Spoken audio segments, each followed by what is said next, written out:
Hello, मैं सुधाकर कुमार। पृथ्वी पर पोषण के आधार पर दो प्रकार के प्राणी पाए जाते हैं, एक स्वपोषी और दूसरा परपोषी। स्वपोषी जीव अपने पोषण के लिए खुद पर निर्भर रहते हैं। सारे हरे पेड़ पौधे स्वपोषी तो है ही, इसके साथ साथ सल्फर बैक्टीरिया और आयरन बैक्टीरिया इत्यादि भी स्वपोषी होते हैं। यह अपने पोषण के लिए अकार्बनिक रसायन का प्रयोग करते हैं, जिससे उनको ऊर्जा की प्राप्ति होती है। इसलिए इसे रसायन स्वपोषी होते हैं। वहीं सारे हरे पेड़ पौधे प्रकाश स्वपोषी होते हैं। यह सोलर एनर्जी का उपयोग कर करके रासायनिक ऊर्जा में परिवर्तित कर देते हैं। यह प्रक्रिया दोस्तों फोटोसिंथेसिस कहलाता है, जिसमें सूर्य के प्रकाश और क्लोरोफिल की उपस्थिति में पौधे CO2 और H2O जल का उपयोग कर करके मुख्य उत्पाद के रूप में ग्लूकोज बनाते हैं और ऑक्सीजन सह उत्पाद के रूप में बनाते हैं, जिसका उपयोग सभी जीव जंतु सांस के लिए करते हैं। पुनः ग्लूकोज को पौधे एटीपी में परिवर्तित कर देते हैं। और बता दें तो एटीपी भी पौधों का क्या है, एक भोजन है। एटीपी जो पौधे फ्लोएम के जरिए, है ना, पौधे के हर भाग में एटीपी पहुंचता है। वही शेष एटीपी जो बच जाते हैं एटीपी, वह स्टार्च के रूप में पत्तियों में स्टोर हो जाते हैं। और इस स्टार्च का उपयोग पौधे तब करते हैं जब सूर्य के प्रकाश नहीं होते हैं। तो यही स्टार्च जो पौधे का भोजन है उसका उपयोग करते हैं, जो कि स्टोर रहते हैं। दूसरा परपोषी होते हैं। ये अपने पोषण के लिए दूसरे जीवों पर निर्भर रहते हैं। इनमें से पहला पूर्णभोजी है, दूसरा परजीवी है, तीसरा मृत्युपजीवी है।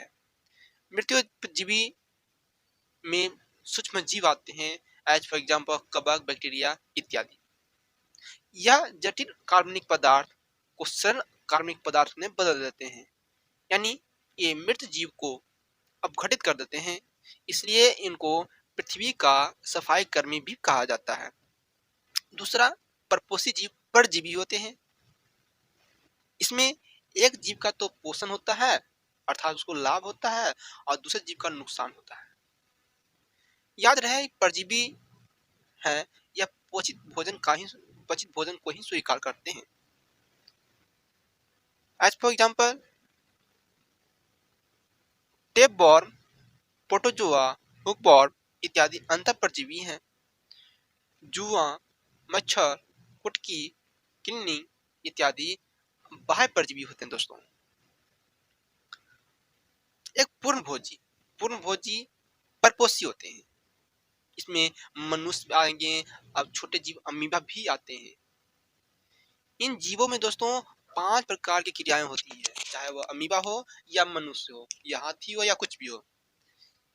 यह सबसे पहले भोजन का ग्रहण करते हैं, अधिग्रहण करते हैं, उसका पाचन करते हैं, फिर उसका अवशोषण करते हैं, उसका स्वांगीकरण करते हैं और उस पदार्थ का उत्सर्जन भी करते हैं। यानी पूर्ण भोजी में ये 5 विशेषताएं देखने को मिलती है।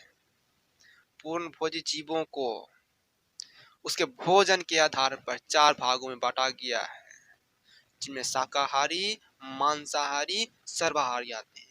एक और है जिसका नाम मृतपहारी है। ये जीव मृतक जीवों पर निर्भर रहते हैं, एज फॉर एग्जाम्पल सियार, गिद्ध, लकड़बग्गा, कुत्ता इत्यादि। मनुष्यों में पोषण के आधार पर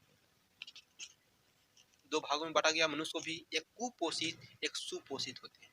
सुपोषित मनुष्य वो होते हैं जिनके पाचन क्षमता सही भी होता है और उनके पास भोजन भी उपलब्ध होता है दोस्तों। कुपोषण 2 स्थिति में पैदा हो जाता है या होता है। पहला भोजन के अभाव में, दूसरा भोजन के अत्यधिक सेवन से। भोजन के अत्यधिक सेवन से मोटापा आ जाता है, वहीं भोजन के अभाव से दोस्तों मरेस्मस, स्कर्वी, सूखा रोग इत्यादि दोस्तों हो जाता है। मनुष्य का स्वस्थ होना क्या है?